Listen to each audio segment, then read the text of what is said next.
और अब खबरों में आगे बात करते हैं लखनऊ की, जहां पर भारत बंद का सपा ने भी समर्थन किया है। आरक्षण के मुद्दे पर बुलाए गए भारत बंद का सपा ने किया है समर्थन, तो वहीं पार्टी के पदाधिकारी कार्यकर्ता भारत बंद में भी भाग लेंगे। आरक्षण के मुद्दे पर लोगों के बीच जाएगी समाजवादी पार्टी, तो यूपी के साथ अन्य राज्यों में भी सपा भाग लेगी। तो बड़ी खबर आपको बता दें, जहां पर आरक्षण के मुद्दे पर बुलाए गए भारत बंद का समाजवादी पार्टी ने भी यहां पर समर्थन किया है। पार्टी के पदाधिकारी कार्यकर्ता भारत बंद में भाग लेंगे। और इसके अलावा आपको बता दें कि आरक्षण का जो मुद्दा है उस पर लोगों के बीच में भी जाएगी समाजवादी पार्टी, और वहां पर भी जाकर इस दौरान यूपी के साथ अन्य राज्यों में भी समाजवादी पार्टी इसमें भाग लेगी। तो बड़ी खबर आपको बता रहे, भारत बंद का समाजवादी पार्टी ने भी समर्थन किया है, और ऐसे में समाजवादी पार्टी पूरे तरीके से समर्थन में उतरी है। और आरक्षण मुद्दे पर बुलाए गए भारत बंद का समाजवादी पार्टी ने समर्थन किया है। इसके अलावा पार्टी के पदाधिकारी कार्यकर्ता भारत बंद में भाग लेंगे।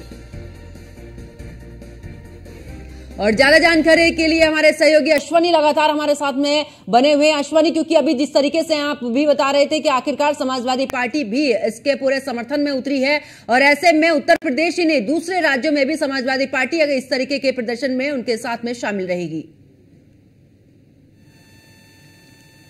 बिल्कुल, समाजवादी पार्टी भी अब जो है इस बंद में शामिल होने जा रही है, क्योंकि कहीं ना कहीं समाजवादी पार्टी को लगा कि बसपा उनसे इस मुद्दे पर आगे निकलती गई। क्योंकि पीडीए को लेकर के लगातार अखिलेश यादव बयानबाजी करते हैं, बयान देते हैं, और कहीं ना कहीं जब दलितों की बात आती है तो उनके साथ खड़ा होना, उनके लिए आवाज उठाना, ये सबसे बड़ा महत्वपूर्ण होता है। अमूमन देखने को मिलता है जब भी दलितों से जुड़ा कोई मामला होता है तो बसपा उसमें सक्रिय हो जाती है तमाम बार। हालांकि सोशल मीडिया के माध्यम से इन चीजों को उठाने की कोशिश की, लेकिन जब वर्गीकरण की आरक्षण में बात आई तो बसपा ने ऐलान किया कि सड़कों पर उतर के उनके कार्यकर्ता जो होंगे बंद करेंगे, बंद का ऐलान जो हुआ है उसका समर्थन करेंगे, और कहीं ना कहीं भारत बंद में बढ़ चढ़ के हिस्सा लेंगे। तो निश्चित तौर पर कहीं नहीं उसके बाद समाजवादी पार्टी खुद को पिछड़ता हुई समझ के कहीं ना कहीं बंद के ऐलान में शामिल हुई है।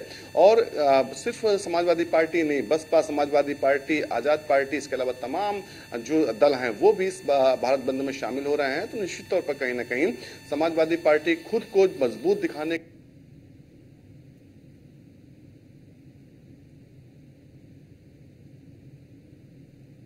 तो एक बार फिर से जुड़ने की बिल्कुल आवाज आ रही है अश्वनी। लोगों को जागरूक करने के लिए भी समाजवादी पार्टी के कार्यकर्ताओं ने निर्देश दिया कि जाकर के संविधान के बीच जागरूक करें, साथ ही साथ सरकार की जो उपेक्षा करने की नीति है उसको लेकर के कहीं ना कहीं जो है जागरूक करें जनता को, दलितों को। निश्चित तौर पर कहीं ना कहीं समाजवादी पार्टी अपने वोट बैंक को मजबूत करने के लिहाज से काफी बेहतर काम कर रही है। कहीं ना कहीं जो दलितों का मुद्दा अमूमन देखा जाता है बसपा सिर्फ उठा रही थी, उसमें अब कहीं ना कहीं समाजवादी पार्टी भी अपनी हिस्सेदारी मांग रही है और उसी को लेकर के बंद में आज शामिल होने जा रही है। बिल्कुल अश्वनी, क्योंकि पीडीए में जिस तरीके से समाजवादी पार्टी पीडीए का मुद्दा उठाकर लाई थी, और एक समय पर देखा भी जा रहा था कि अगर बसपा की बात करें तो दलित समाज के लिए पूरे तरीके से जानी जाती है बीएसपी, लेकिन धीरे धीरे बीजेपी का असर दलितों पर होता गया और ये भी एक वोट बैंक बीजेपी की तरफ गया। लेकिन जिस तरीके से लोकसभा का चुनाव हुआ, ऐसे में दलितों को लेकर अब राजनीति जो है वो पूरे तरीके से, आखिरकार मायावती भी अपनी तरफ से पूरा फोकस में लगी हुई है। उधर समाजवादी पार्टी की बात करें तो अखिलेश यादव खुद पीडीए का मुद्दा लेकर चल रहे हैं, और दूसरी तरफ अगर बीजेपी की बात करें तो बीजेपी सबका साथ सबका विकास को लेकर बात करती है। यानी कि ये जो आरक्षण का मुद्दा है पूरे तरीके से अब हर राजनीतिक पार्टी पर छाया हुआ। कहीं इसको लेकर के समाजवादी पार्टी हो या बसपा, इसको लेकर के समाजवादी पार्टी हो या बसपा, सभी कुछ कभी कोई दांव मारना चाहता है। हर कोई चाह रहा है कि उसका जो बाजी है वो सही साबित हो।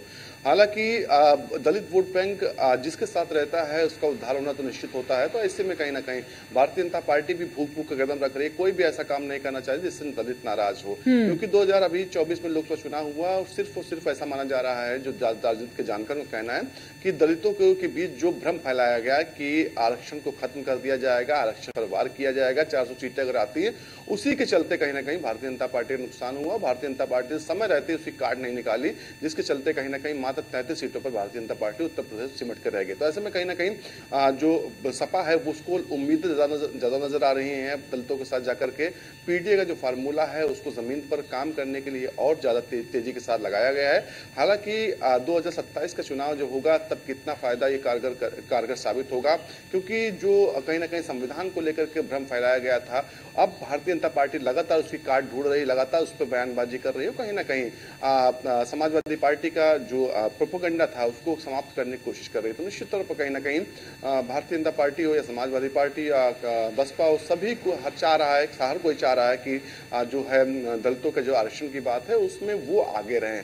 हालांकि अभी तक कांग्रेस की ओर से कोई स्टैंड नहीं लिया गया। कांग्रेस चलिए, बहुत बहुत शुक्रिया अश्विनी हमारे साथ जुड़ने के लिए, तमाम जानकारी साझा करने के लिए। तो देखिए, आज भारत बंद का जो आह्वान के साथ में यहाँ पर समाजवादी पार्टी भी भारत बंद के समर्थन में यहाँ पर नजर आई।